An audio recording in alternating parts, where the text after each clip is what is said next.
गलवान घाटी में भारत और चीन के सैनिकों के बीच हुई हिंसक संघर्ष के बाद भारतीय वायुसेना भी हुई पूरी तरह से अलर्ट। नमस्कार, मैं हूं नीरज राजपूत और आज एबीपी अनकट में बात करेंगे भारतीय वायुसेना की ताकत की।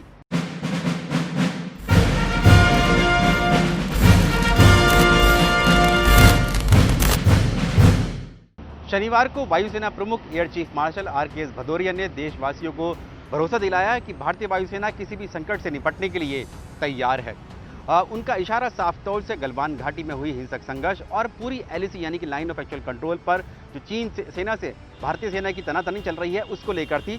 उसके लिए उन्होंने साफ तौर से कहा कि भारत का जिस तरह का क्षेत्रीय सुरक्षा वातावरण है उसके लिए जो सशस्त्र सेनाएं हैं, चाहे फिर वो भारतीय वायुसेना हो या दूसरी सेनाएं हैं, थल सेना या फिर नौसेना, उनको शॉर्ट नोटिस यानी कि बहुत ही छोटे समय में भी तैयार रहना पड़ेगा किसी भी परिस्थिति से निपटने के लिए। साफ तौर से उन्होंने कहा कि चीन के साथ जिस तरह के सैन्य संबंध रहे हैं, सैन्य एग्रीमेंट रहे हैं, उनको चीन नहीं मानता है और इसी के लिए ही भारत और चीन के बीच में जो संघर्ष है हम देख रहे हैं या फिर टकराव की स्थिति बनी हुई है। अगर हम बात करें भारतीय वायुसेना की ताकत की और पिछले 1-1.5 महीने से अलर्ट की, तो भारतीय वायुसेना के जो फाइटर जेट्स हैं वो लगातार चीन सीमा से सटी हुई जो एयर स्पेस है वहाँ पर कॉम्बैट एयर पेट्रोलिंग कर रहे हैं, यानी कि सीएपी कर रहे हैं। इस कॉम्बैट एयर पेट्रोलिंग में जो भारतीय वायुसेना के फाइटर जेट्स हैं, चाहे वो सुखोई हो, मिराज 2000 हो या फिर मिग-29 हो, वो चीन सीमा से सटी हुई जो एयर स्पेस है वहाँ पर लगातार गश्त कर रहे हैं ताकि चीन की तरफ से किसी भी तरह का कोई दुस्साहस हो तो उसका कड़ा जवाब दे दिया जाए। अगर बात करें कि फ्रंट लाइन एयरबेस की, तो लद्दाख में भारतीय वायुसेना का एक एयरबेस है, लेह में है। हालांकि वहाँ पर कोई परमानेंट फाइटर जेट्स नहीं तैनात किए जाते हैं, लेकिन वहाँ पर जो भारतीय वायुसेना के सुखोई फाइटर जेट्स हैं, मिराज हैं, मिग-29 है, उनकी डिटैचमेंट वहाँ पर रहती है, यानी कि जरूरत के हिसाब से वहाँ पर तैनात किया जाता है। इसके अलावा श्रीनगर एयरबेस है, वहाँ पर मिग-21 बाइसन की स्क्वाड्रन है जो वहाँ पर तैनात रहती है। इसके अलावा जो भारतीय वायुसेना के फ्रंट लाइन एयरबेस हैं, चाहे फिर वो आदमपुर में हो, हल्द्वारा में हो, अंबाला में हो, वो पूरी तरह से हाई अलर्ट पर हैं। ये सभी जो भारतीय वायुसेना के जो एयरबेस हैं, ये सभी पश्चिमी कमान के अंतर्गत आते हैं, जिसका मुख्यालय राजधानी दिल्ली में है। ये पश्चिमी कमान लद्दाख से सटी हुई जो चीन सीमा है और उसके साथ साथ जो हिमाचल प्रदेश से सटी हुई चीन सीमा है उसकी निगरानी ये एयरबेस करते हैं। जो यहाँ पर फाइटर जेट्स हैं, आदमपुर में जो फाइटर जेट्स हैं वो मिग-29 हैं। इसके अलावा हल्द्वारा में सुखोई है। अंबाला एयरबेस पर जो भारतीय वायुसेना के जगुआर और मिग-21 बाइसन की स्क्वाड्रन्स तैनात हैं। जो जानकारी मिल रही है उसके मुताबिक न केवल ये लद्दाख और हिमाचल प्रदेश बल्कि जो उत्तराखंड और बाकी जो अरुणाचल प्रदेश तक की जो पूरी भारत और चीन के बीच की सीमा है उस पर सभी जो एयरबेस हैं भारतीय वायुसेना उनको पूरी तरह से अलर्ट कर दिया गया है। सेंट्रल कमान की बात करें, जो उत्तराखंड की एयर स्पेस देखती है, वहाँ पर बरेली और ग्वालियर दो बड़े एयरबेस हैं। बरेली में सुखोई की फाइटर जेट्स की स्क्वाड्रन है और ग्वालियर में मिराज 2000 की स्क्वाड्रन हैं, 2 स्क्वाड्रन हैं। वही मिराज 2000 जिन्होंने वर्ष 2019 में बालाकोट एयर स्ट्राइक को अंजाम दिया था। इसके अलावा आगरा में जो एयरबेस है वहाँ पर IL-78 जो रिफ्यूलर टैंकर्स होते हैं वो वहाँ पर तैनात है। और अगर ईस्टर्न कमांड की बात करें यानी पूर्वी कमान की बात करें, जिसका मुख्यालय शिलोंग, मेघालय की राजधानी शिलोंग में है, उसकी जिम्मेदारी सिक्किम और अरुणाचल प्रदेश से सटी हुई एयर स्पेस की है। यहाँ पर अगर बड़े एयरबेस की बात करें तो यहाँ पर हाशीमारा एयरबेस है, जहाँ पर अगले महीने ही जो रफाल लड़ाकू विमान आएंगे उसकी एक स्क्वाड्रन यहाँ पर तैनात की जाएगी। जो दूसरी स्क्वाड्रन है शुरुआत में वो अंबाला एयरबेस में तैनात की जाएगी। इसके अलावा तेजपुर में सुखोई फाइटर जेट्स हैं, छबुआ में भी फाइटर जेट्स की एक स्क्वाड्रन है।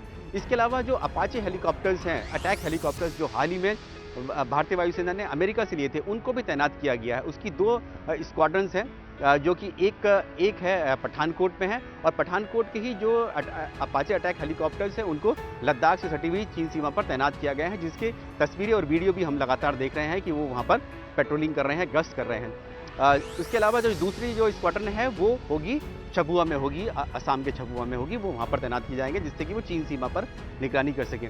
दरअसल ये अटैक हेलीकॉप्टर्स जो होते हैं इनका काम ही होता है जो दुश्मन देश की जब टैंक्स की मूवमेंट होती है तो उन पर हमला करना। जो शुरुआत में जो टैंक्स का अटैक होता है उसको रोकना होता है और उसी के लिए जो अपाचे अटैक हेलीकॉप्टर्स उनको लद्दाख में तैनात किया गया है, क्योंकि लगातार सूचना ऐसी मिल रही थी कि चीनी सेना ने यानी चीन की PLA सेना ने अपने बड़ी तादाद में टैंकों को भारत की जो LAC है उसके करीब तैनात किया है, तो ऐसे में इन अटैक हेलीकॉप्टर्स को तैनात किया गया है।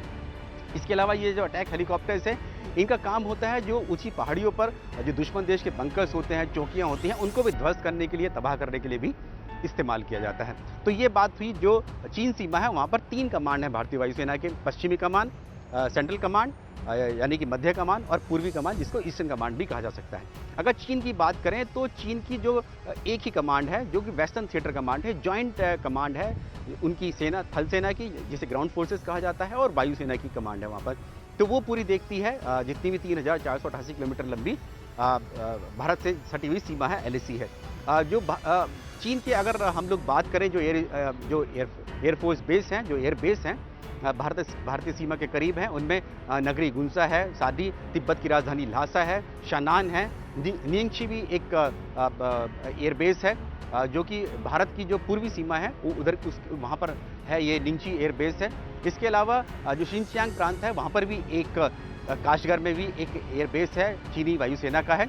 अगर फाइटर जेट्स की बात करें तो अगर भारतीय वायुसेना के पास सुखोई, मिराज, मिग-21 बाइसन और मिग-29 और जैगुआर जैसे फाइटर जेट्स हैं, और रफाल अगले महीने आने ही वाला है भारतीय वायुसेना के जंगी बेड़े में। तो चीन के पास जो है वो पहले से ही सुखोई फाइटर जेट्स हैं और उनके अपने इंडिजिनस एयरक्राफ्ट भी हैं, जिनमें J-20 है, J-11 है, इस तरह के फाइटर जेट्स हैं। अगर कंपैरिजन की बात करें, अगर संख्या की बात करें तो चीनी वायुसेना के पास ज़्यादा फाइटर जेट्स हैं भारतीय वायुसेना से। लेकिन अगर मारक क्षमता की बात करें तो मारक क्षमता में भारतीय वायुसेना के फाइटर जेट जो हैं वो कहीं पर भी 20 पड़ सकते हैं, चीनी जो फाइटर जेट्स हैं उन पर पड़ सकते हैं। साफ तौर से किसी भी तरह की परिस्थिति से निपटने के लिए भारतीय वायुसेना तैयार है और भारतीय वायुसेना के सभी फ्रंटलाइन एयरबेस जो हैं वो अलर्ट पर हैं। इसके अलावा जो भारतीय नौसेना का एक टोही विमान है P-8I, उनको भी तैनात किया गया है ताकि चीनी सेना की मूवमेंट पर पूरी तरह से नज़र रखा जाए।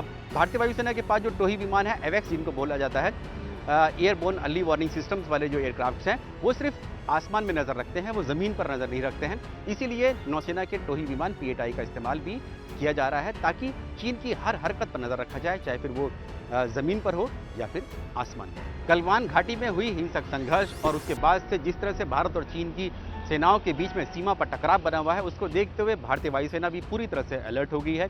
भारतीय वायुसेना के जितने भी फ्रंट लाइन एयरबेस हैं उन सभी को अलर्ट कर दिया गया है।